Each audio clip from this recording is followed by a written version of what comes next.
Well, good afternoon, everyone, and welcome back from the summer. My name is Bridget Maloney. I'm the Managing Director of the University of Waterloo's Corporate Engagement Office called GEDI, stands for a Gateway for Enterprises to Discover Innovation here at the University of Waterloo. Before we begin today, we at the University of Waterloo first want to acknowledge that we live and work on the traditional territory of the neutral Anishinaabe and Haudenosaunee peoples. The University of Waterloo is situated on the Haldimand Tract, the land promised to the Six Nations that includes 6 miles on each side of the Grand River. Our active work toward reconciliation takes place across our entire campus through research, learning, teaching, and community building, and is centralized within our Indigenous Initiatives Office. So I'm very pleased you could join us for this month's 30 Minutes with the GEDI Exchange webinar. It's the first of 3 for this fall. The GEDI Exchange supports the success of startups and scale-ups affiliated with the university, regardless of the location of the company globally. And it actively promotes collaboration among its members. They're both large corporations and small companies, and the university itself, of course. So for today, we'll be focusing on the theme, how technology will transform the in-person double customer service experience. And to talk about that, I'd like to welcome Ernest Choi from Tim Hortons and Anik Seth from HueX. They'll introduce themselves in a moment before addressing that theme. And then at the end, we'll go through some audience questions. The panelist portion will be 30 minutes in length, and there'll be an optional 10-minute Q&A at the end that we hope you can stay and join us for that.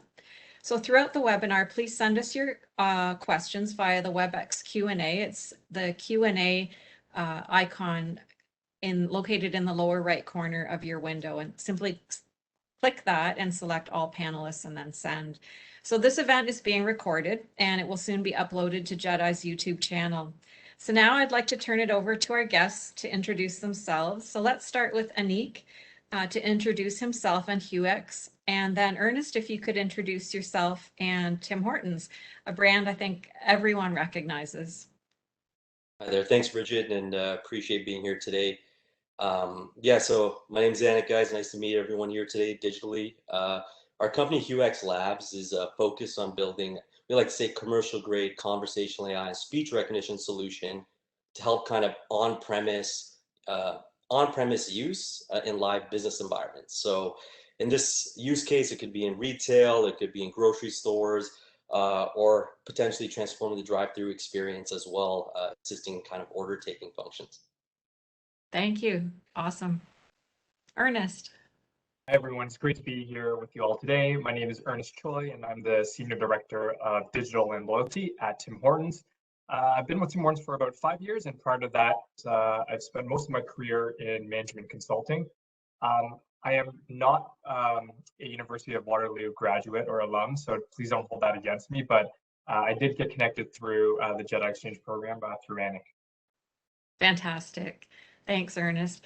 So let's start with a couple of questions. Why don't we start with the basics? So on some level, people are aware of all sorts of technology being used in the quick service restaurant, or called QSR business. So in broad terms, what kinds of new technology are you looking at to improve the customer service experience, and why? And why don't I direct that to you to start, Ernest? Hey, thanks, Bridget. Look, that's a great question. Look, if you think of QSR as an industry, it's traditionally brick and mortar, very similar to retail several years ago. Luckily for QSR, there hasn't been much disruptive technology that has, really changed the industry. Arguably the thing that came close was delivery with, Uber Eats, Skip the Dishes, and DoorDash.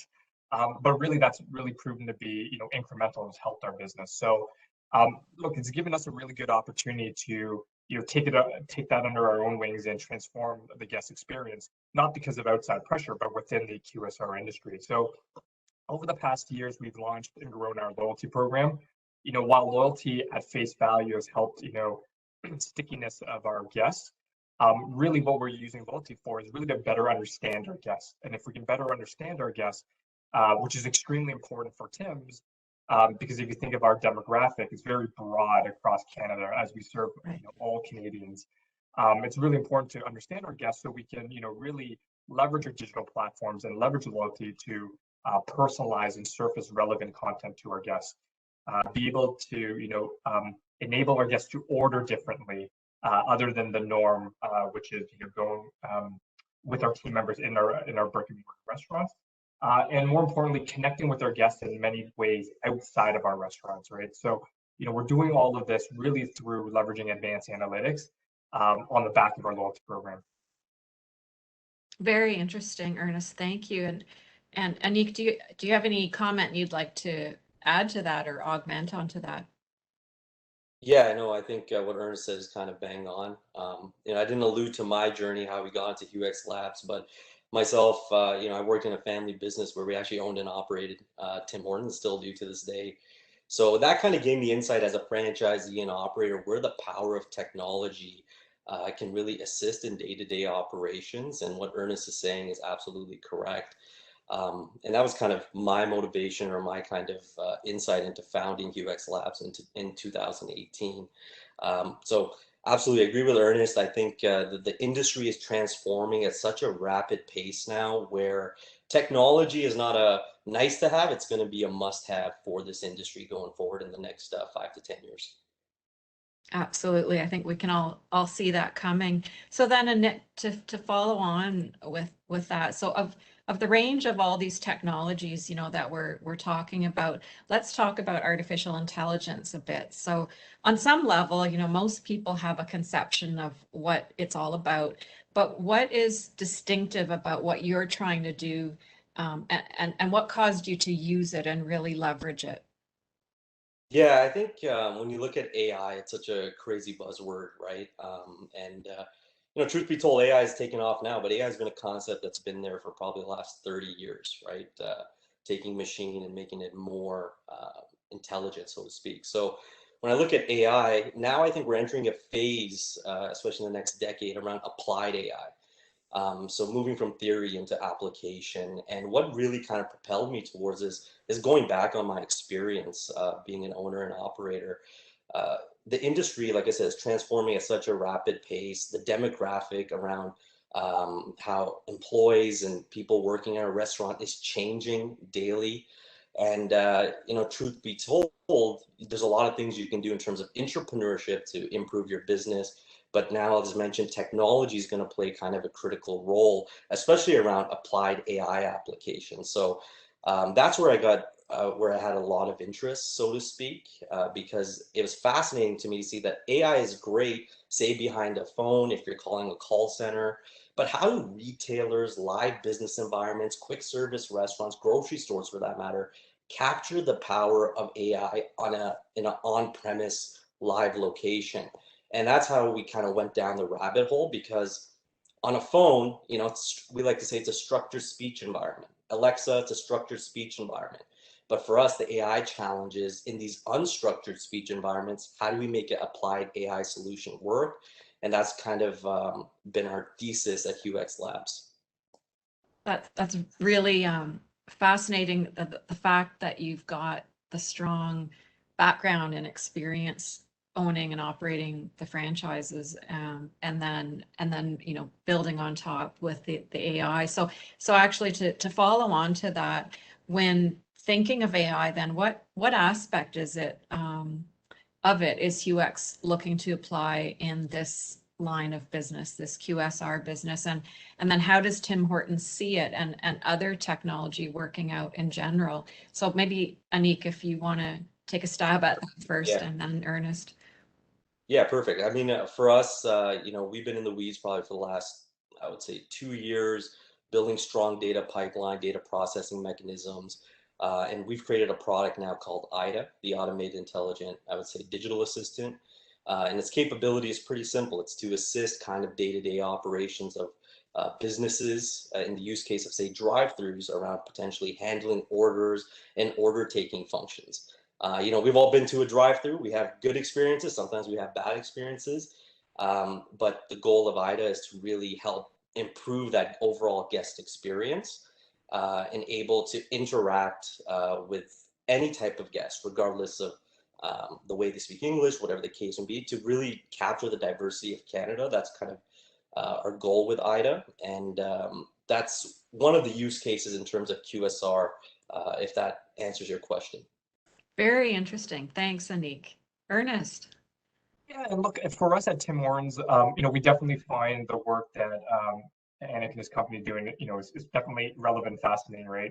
Our core business is, voice and dialogue, especially through our drive-through. So, it's probably very helpful for Anik to, understand the operations and, applying AI to it. What I'll also say is, just piggybacking on what Anik said earlier, is I think AI is very broad, right? There's things that, are, what we call like indirect AI, and there's direct AI, right? And I think why AI is important now is because I think we have a way to, use the AI within our everyday business. I think, if we look at, while AI has been, a relatively, old principle or old capabilities, there was no way to surface it to the guests, right? We talked about, the loyalty program, the Tims, and, our digital platforms and mobile app. Those are ways that we can, surface, AI more organically to our guests. And that's something that we're starting to do today. We call it indirect, but how do you, learn what the guest is doing, improve the guest experience, but in an organic way through their mobile app, is probably the, the easiest way for any industry or large retailers to do it. The other way, I mentioned was direct, and I think, that's a lot of the capabilities that Anik's building out. I think there's obviously, I think getting it the right use case is key. Doing it the right time is key.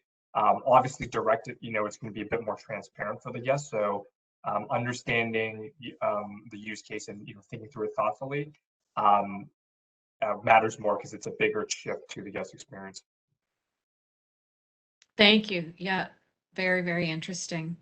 So, Anik, could you describe a little bit more about how your technology works and, what it's doing versus, say, for example, standard chatbots? Yeah, absolutely. I mean, obviously, we like to say we have three prime focuses in our technology, speech recognition being one of them, NLU, NLP technology. I don't want to nerd out too much, but natural language processing technologies, and along with kind of text-to-speech components and obviously other kind of integrations into business databases and POS systems, etc. Yeah, when we look at our system, kind of our secret sauce lies in our natural language processing, along with our speech recognition to a degree, but around our NLP, NLU, going back to the context of what I mentioned, we're dealing with a lot of unstructured speech in these type of environments. And the advantages with our natural language processing we've developed, it's able to kind of accommodate this and understand and decipher this. And the kind of the reality of our system and the beauty of it, it's able to learn with kind of 1/10 the data, say, versus standard chatbots. So your ability to iterate, your ability for going live and deploying and getting the test points and feedback, you get it back very quickly.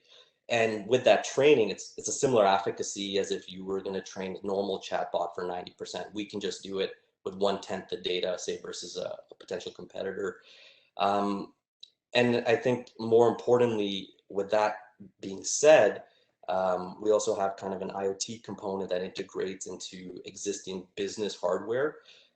So it's low cost, kind of allows for the interaction to occur, say, potentially in a drive-through. That's kind of, I would say, the cycle of the product. Excellent. Well, congratulations on how incredibly far your company has come. That's amazing, fantastic. So then, Ernest, how do you see customers accepting that sort of technology versus your current, already well-known customer experience that you chatted about earlier? Yeah, I think that's a really good question. I think, the guest experience will evolve over time. What guests expect, in the future is very different from today, and certainly is very different from years ago.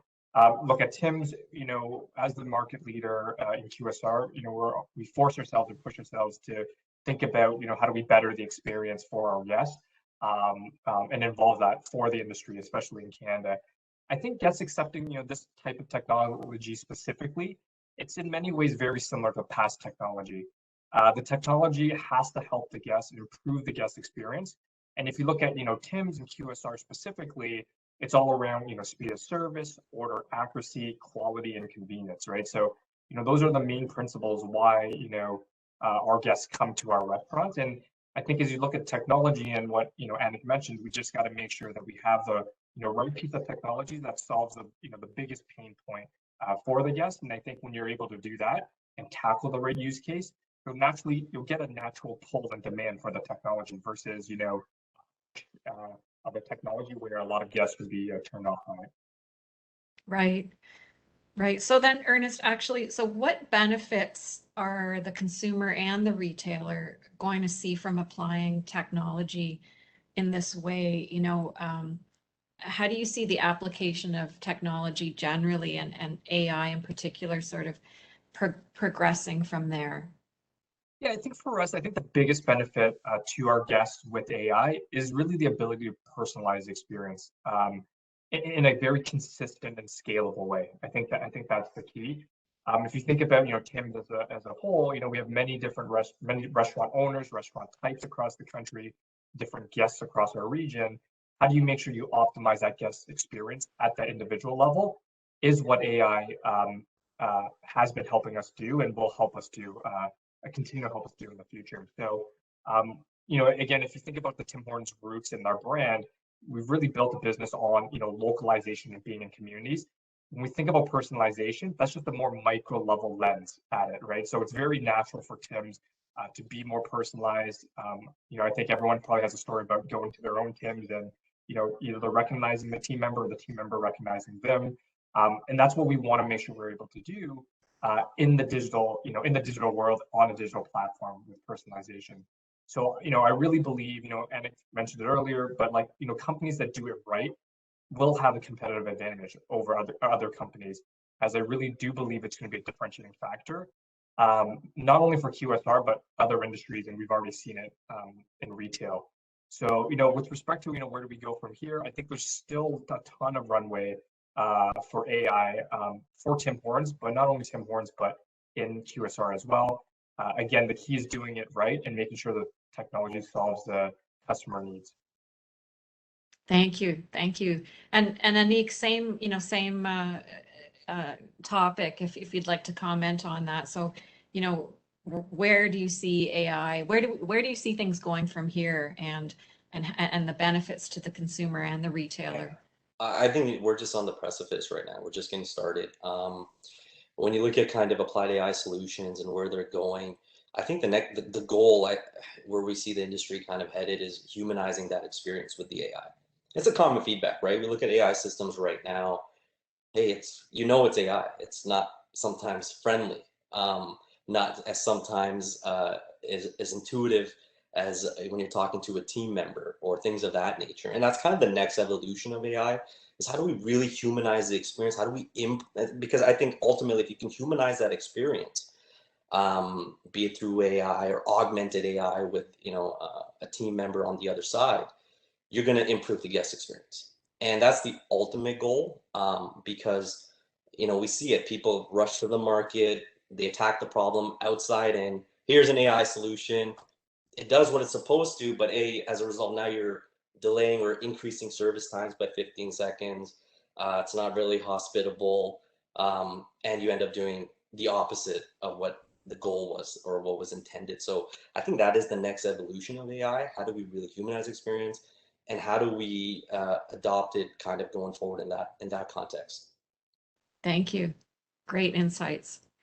So actually, lastly, then for both of you, but especially Anik, given that HueX is a GEDI Exchange member, why or how does partnering with the University of Waterloo kind of help you continue to make a difference for your company?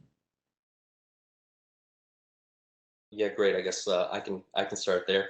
Sure. Yeah, so myself being alumni of University of Waterloo, graduating the accounting and financial management program. I mean, it's a blessing being part of UW, being a part of that ecosystem. It's one of a kind. And I've traveled across North America, interacted with a lot of academics because of just being in this field now. The kind of innovation we have, the kind of students we have, the professors, the academia in general, yeah, it's really special. So I think being a part of GEDI just kind of brings me back a little bit, gives me that university experience to a degree, but more on a professional level. So I'll take that part. And I think more importantly, it helps just kind of grow the ecosystem in general.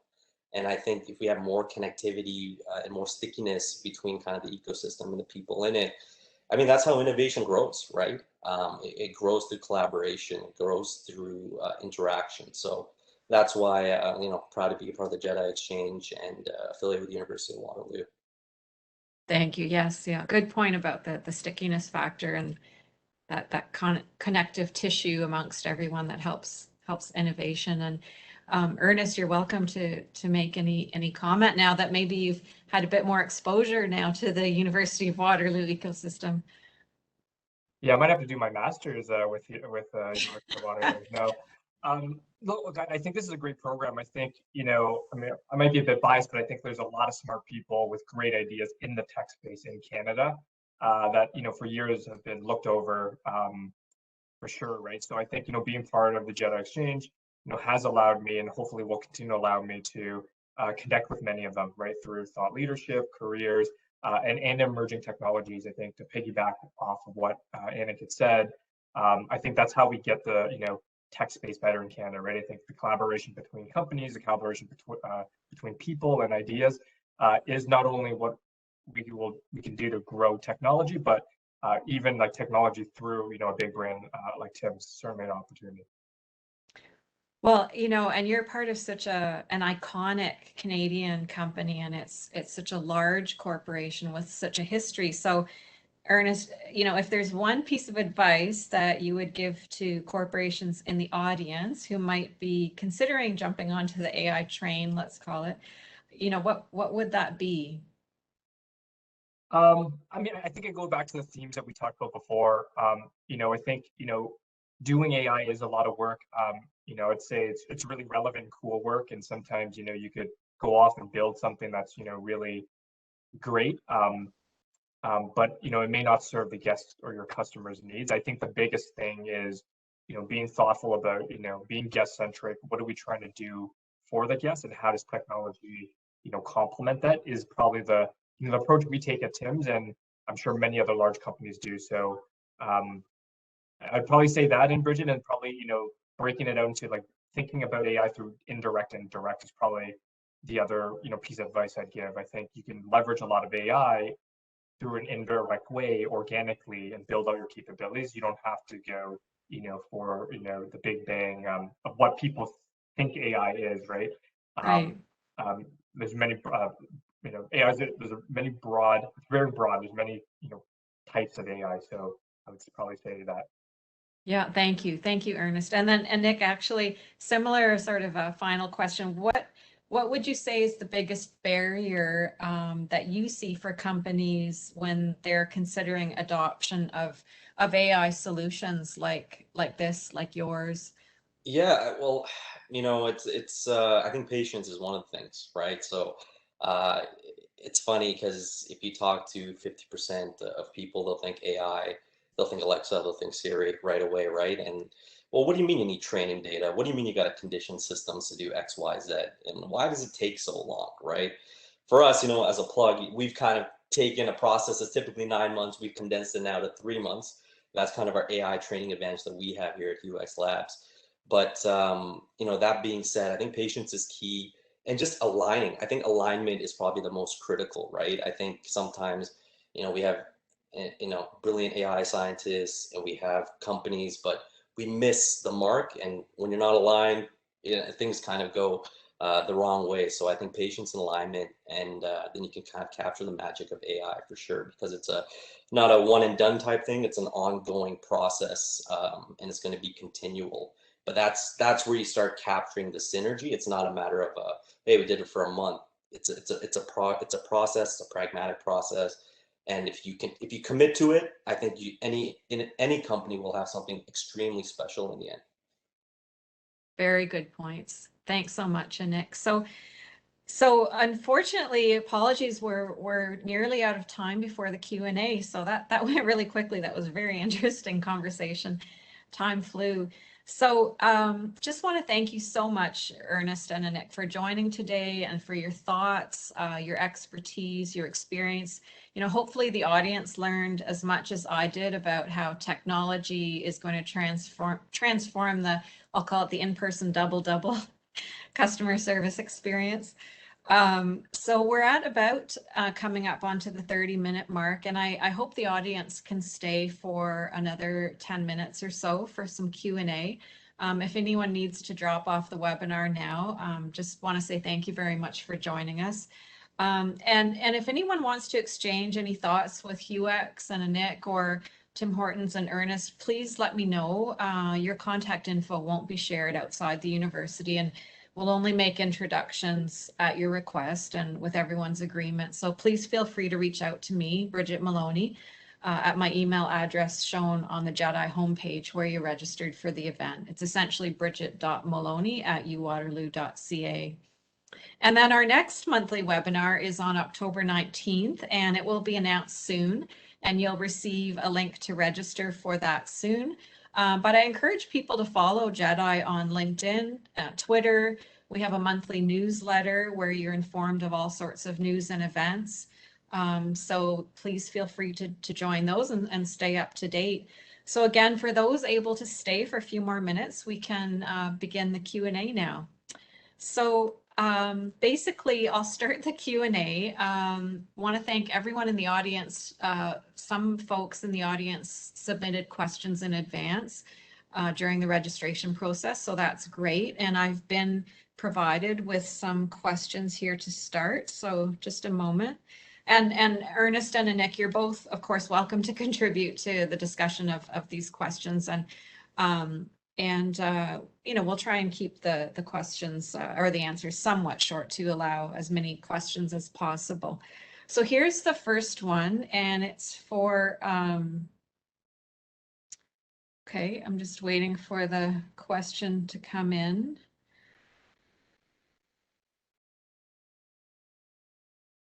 Okay, so question one. So for Nick, so going back to what you said earlier, what attracted you to this particular application of AI or even getting into AI? And I know we covered some of that, but this is a question that's come in. Yeah, like I'm reflecting on my experience, you know, being a family business where we own and operate Tim Hortons. You know, we've always had a passion towards entrepreneurship, process improvement. How do we make things better internally? Because in turn, if we make things better internally, we can make things better for our guests and more importantly, our team members. So, you know, we've done many things internally, and then eventually, you know, our heads kind of turned towards technology. We said, you know, technology is going to be a part of this future. And, you know, we just have such a passion for the space. We said, there's anything we can do with technology to kind of improve the overall experience, but more importantly, you know, improve, I would say, team member morale to a degree as well. And people don't realize the fast food industry is high paced, it's fast. And team members, you know, they're looking for more support on a day-to-day basis. How can we ease the operation for them so they can go out and do the best job possible? And, you know, this is where I saw there was a good match of technology so we can assist. And that's what kind of led me down the rabbit hole, so to speak, and founding HueX Labs and figuring out ways, essentially, our thesis in the beginning, figuring out ways to just make day-to-day team member lives easier. And the reality is, you know, when we tested IDA and we looked at it and, you know, talked to team members and other brands outside of Tim Hortons, you know, the common theme was, this is awesome. We need this a part of a kind of our day-to-day business activity. It enables me as a team member to go out there, deliver value, focus on high functioning roles in terms of product delivery. So, you know, overall, I think that was kind of the seed that kind of planted it all. You know, I love hearing that the application was so practical, and the reasons behind it were just so practical for Right. humans. Yeah. For the benefit of humans. So really great. Thank you. And actually, the next question is for you as well.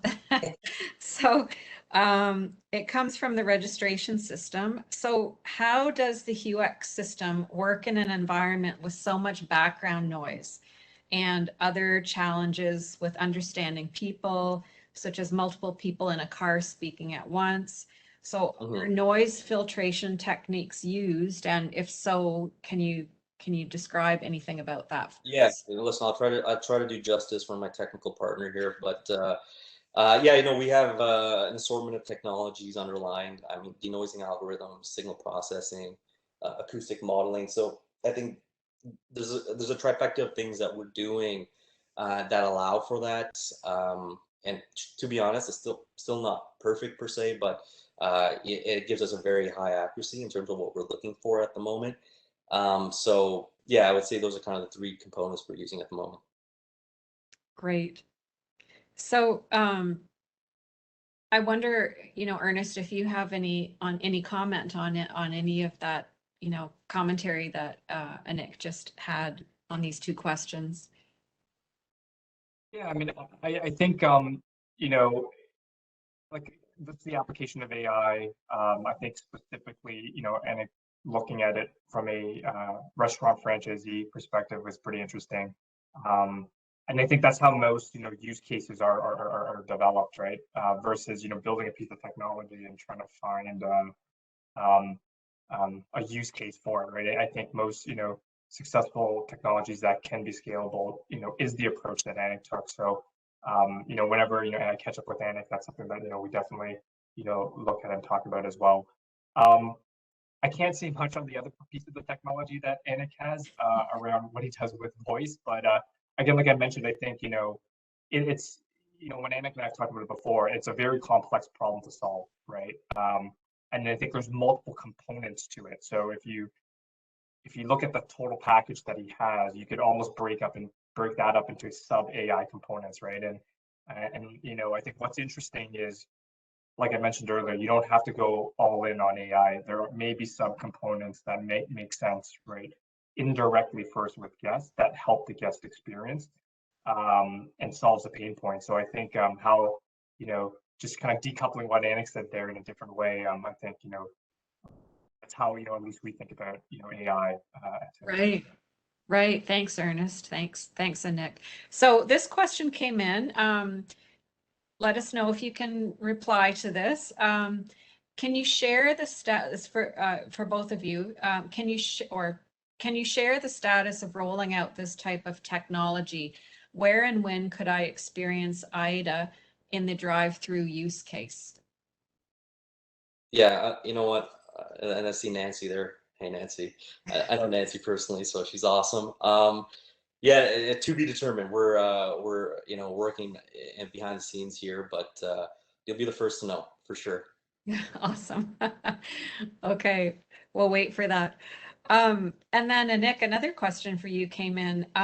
So in the discussions around AI, bias is always a hot topic.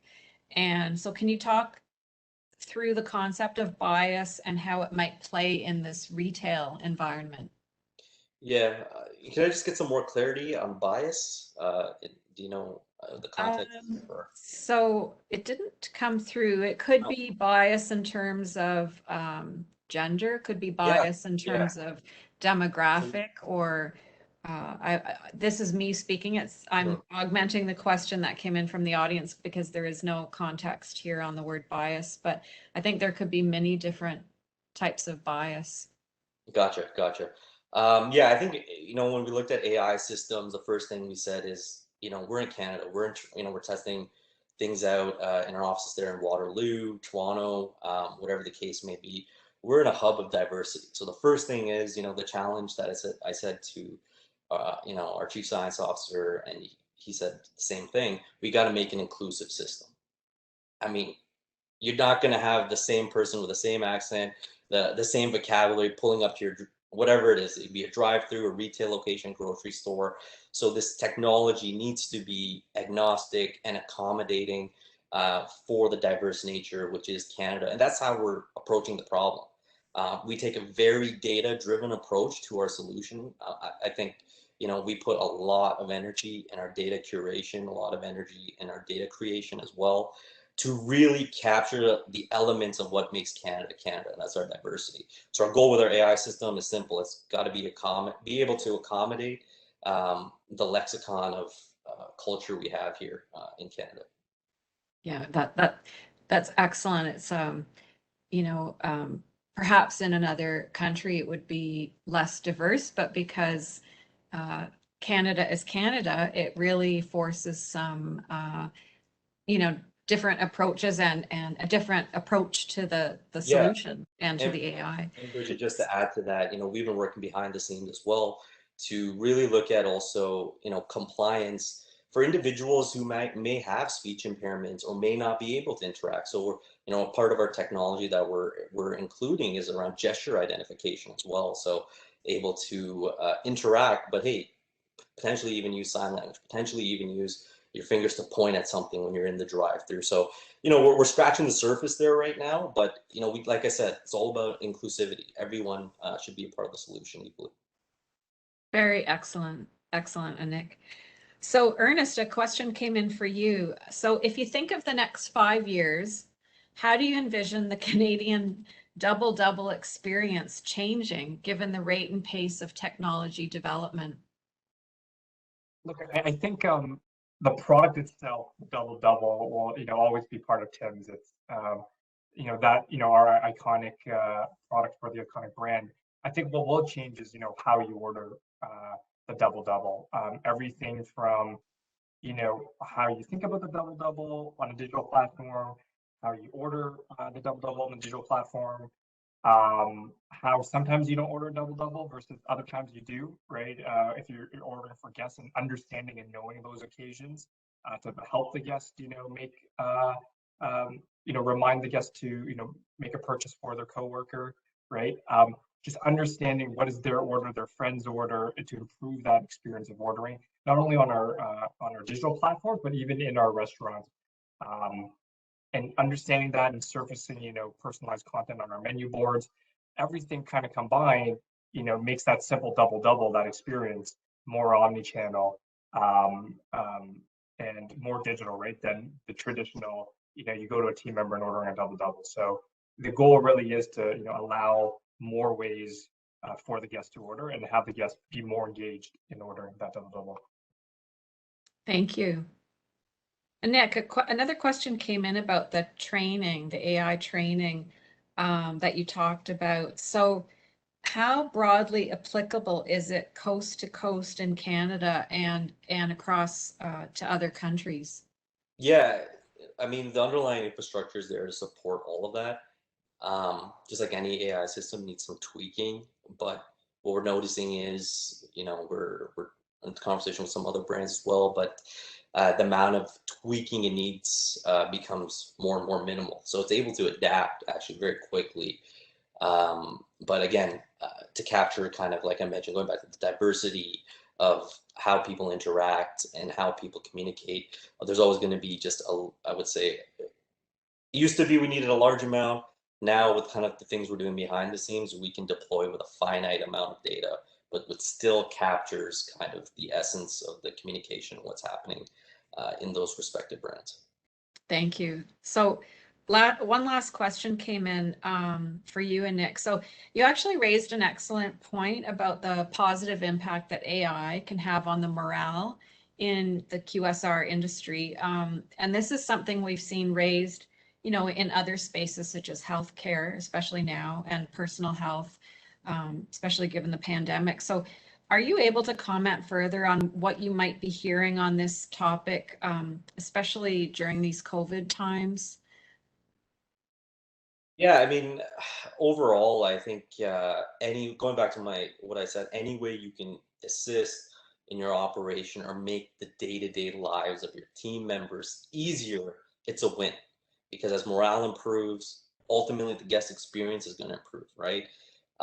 We have a saying here in our company: the service you give your guest will never be greater than the service you give your team member. So, if we deliver value to our team members go out there and they deliver ultimate value to the guest. And any way we can assist in doing that, it's a trickle effect at the end of the day. So yeah, a lot of opportunities there. I think, You know, it's funny too when you look at kind of the demographic of the labor pool. And I hate to use this example, but the Golden Arches, I don't want to say their name, they did a study back in 2018 around the workforce preparedness study, just landscaping the industry of QSR. I think it was in North America or maybe the world. And they kind of said, like, in the next 5 years, the other facet is, hey, people just view fast food as a hard job. And that labor pool, they just don't want to work in those jobs anymore. They see other opportunities. Hey, it could be in gig economy roles, work from home positions. And, you know, you're seeing some of the dilution of that labor pool as well. So, yeah, a lot of things happening at kind of a macroeconomic level as well. Fascinating. Thank you.